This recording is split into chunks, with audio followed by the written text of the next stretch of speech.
তুলসীৰ তলে তলে মৃগ পহু চৰে তাকে দেখি ৰামচন্দ্ৰই হৰধ নজুৰে। আজি কাতি বিহু আৰু এই কাতি বিহুৰ সৈতে সংপৃক্ত হৈ থাকে বহু লোকাচাৰ বহু পৰম্পৰা। প্ৰতিটো বিহুৰ দৰে অসমীয়াই কাতি বিহু অনুষ্টুপীয়াকৈ পালন কৰে, কিন্তু এইবাৰ জুবিন গাৰ্গবিহীন প্ৰথমটো কাতি বিহু।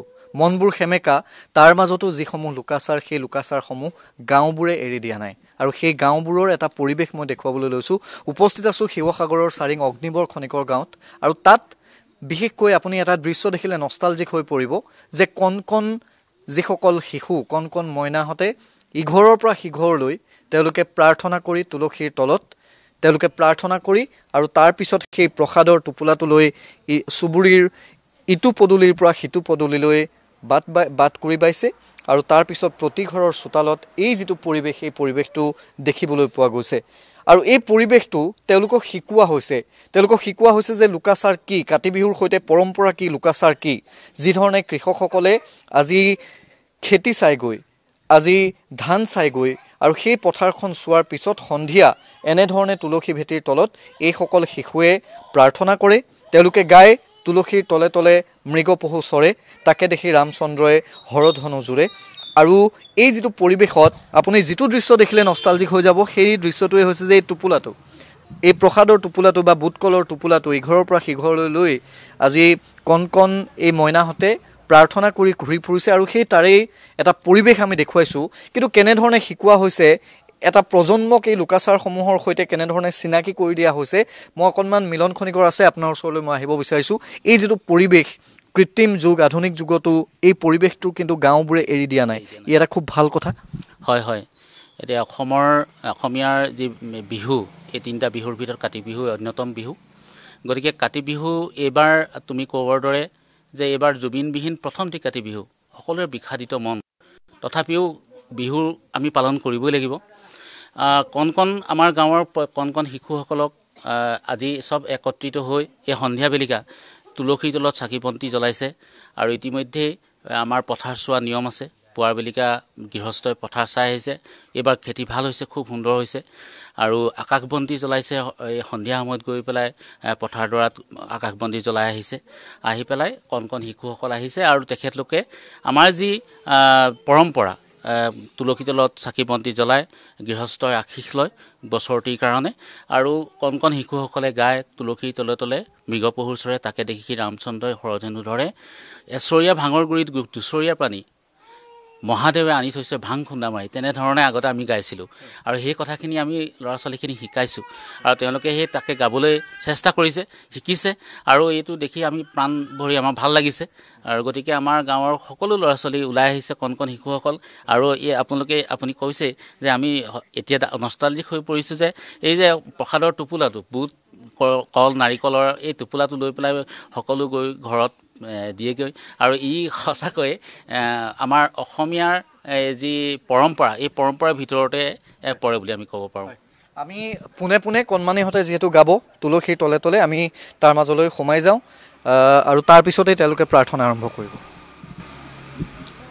তুলসীৰ তলে তলে মৃগ পহু চৰে তাকে দেখি ৰামচন্দ্ৰই হৰধেনু ধৰে।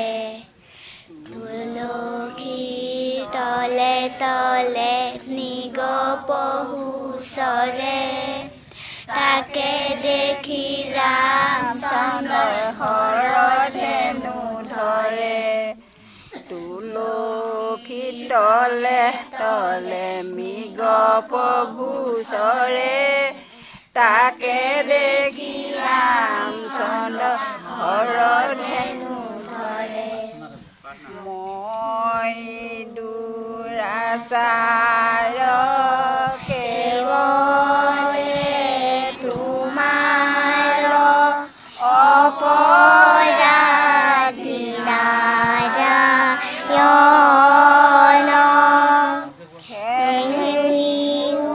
পহৰি ললো লাখ কৰি কৰিলো সেৱা হৰণ।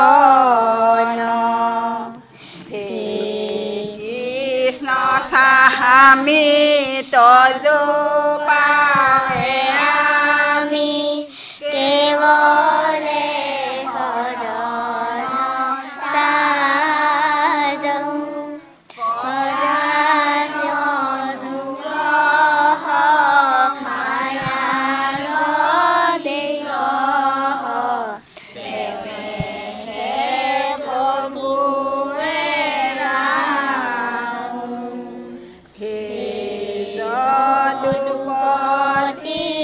মই মোৰ সমতি নাজানো সেৱা তোমাৰ কেৱলে তোমাৰ চৰণ পংকজে শৰণে পখিলো আমি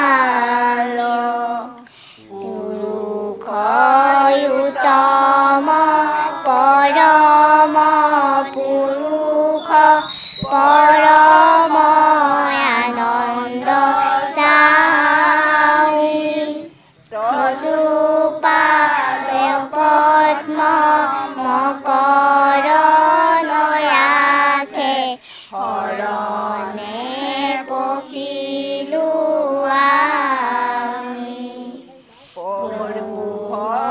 ভগৱন্ত অনন্ত ঈশ্বৰ প্ৰবন্ত জনতাৰ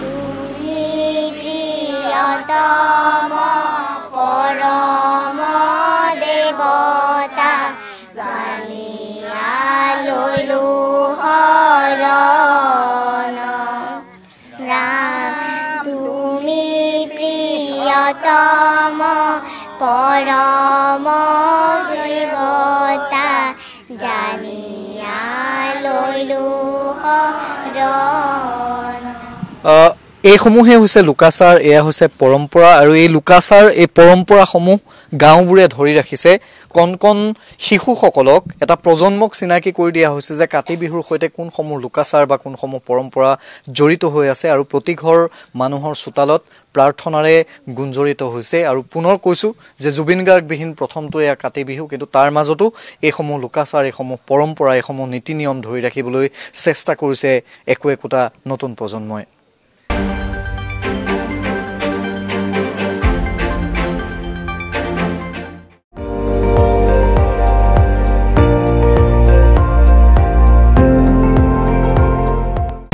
আপুনি চাই আছে ND24 সৰ্বশ্ৰেষ্ঠ নহয় সৰ্বোত্তমৰ দৌৰ